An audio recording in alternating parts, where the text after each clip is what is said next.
Tamil cinema ലോകത്തെ തിരക്കുള്ള ഒരു നടനാണ് വിശാൽ. ചെല്ലമ്മ എന്ന ചിത്രത്തിലൂടെ 2004 സിനിമാ രംഗത്തെത്തിയ വിശാലിന്റെ പേരിൽ ധാരാളം ഹിറ്റുകളുണ്ട്. അതുപോലെ താരത്തിന്റെ വ്യക്തിജീവിതവും മിക്കപ്പോഴും ജനശ്രദ്ധ നേടാറുണ്ട്. 47കാരനായ വിശാൽ ഇപ്പോഴും വിവാഹിതനായിട്ടില്ല.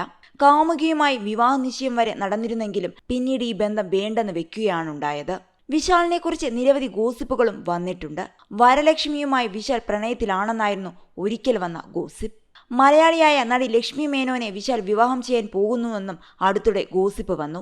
നടൻ ശക്തമായി ഈ വ്യാജ വാർത്തയ്ക്കെതിരെ രംഗത്ത് വന്നു. ഇപ്പോഴിതാ ഒരു പെൺസുഹൃത്തിനൊപ്പം നടക്കുന്ന വിശാലിന്റെ വീഡിയോയാണ് സമൂഹമാധ്യമങ്ങളിൽ വൈറൽ. ന്യൂയോർക്കിൽ ഒരു യുവതിക്കൊപ്പം ചുറ്റിക്കറങ്ങുന്ന വിശാലിന്റെ വീഡിയോയാണ് വൈറലായിരിക്കുന്നത്. ന്യൂയോർക്കിൽ തെരുവിലൂടെ യുവതിക്കൊപ്പം ചിരിച്ചുല്ലസിച്ച് നടക്കുന്ന വിശാലിനെ വീഡിയോയിൽ കാണാം. വീഡിയോ എടുത്തയാൾ നടനെ വിളിച്ചപ്പോഴാണ് ക്യാമറ വിശാലിന്റെ ശ്രദ്ധയിൽപ്പെടുന്നത്. ഇതോടെ മുഖം മറച്ച് പെൺകുട്ടിക്കൊപ്പം വിശാൽ ഓടി മറയുന്നതാണ് വീഡിയോയിലുള്ളത്.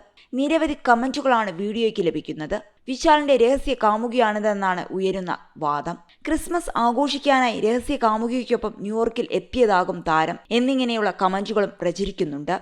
ഈ വാർത്തകളോട് താരം ഇതുവരെ പ്രതികരിച്ചിട്ടില്ല. തനിക്കെതിരെ ഉയരുന്ന വിവാദങ്ങളിൽ അപ്പോൾ തന്നെ മറുപടിയുമായി എത്തുന്ന താരമാണ് വിശാൽ. എന്നാൽ ഇതൊരു പ്രൊമോഷൻ തന്ത്രമാണെന്നും പറയുന്നവരുണ്ട്. അടുത്തിടെ വിവാഹത്തെക്കുറിച്ചുള്ള തന്റെ കാഴ്ചപ്പാട് വിശാൽ പങ്കുവയ്ക്കുകയുണ്ടായി. ഇപ്പോൾ എവിടെ നോക്കിയാലും വിവാഹമോചനമാണ്. പരസ്പരം മനസ്സിലാക്കേണ്ടതുണ്ട്. ആലോചിച്ച് മാത്രം വിവാഹത്തിലേക്ക് കടക്കുക. അച്ഛനും അമ്മയും കല്യാണം കഴിക്കരുതെന്ന് പറഞ്ഞു. പ്രായമായി എന്നതുകൊണ്ടെന്നും ധൃതിയിൽ വിവാഹം കഴിക്കരുതെന്നും വിശാൽ ചൂണ്ടിക്കാട്ടി.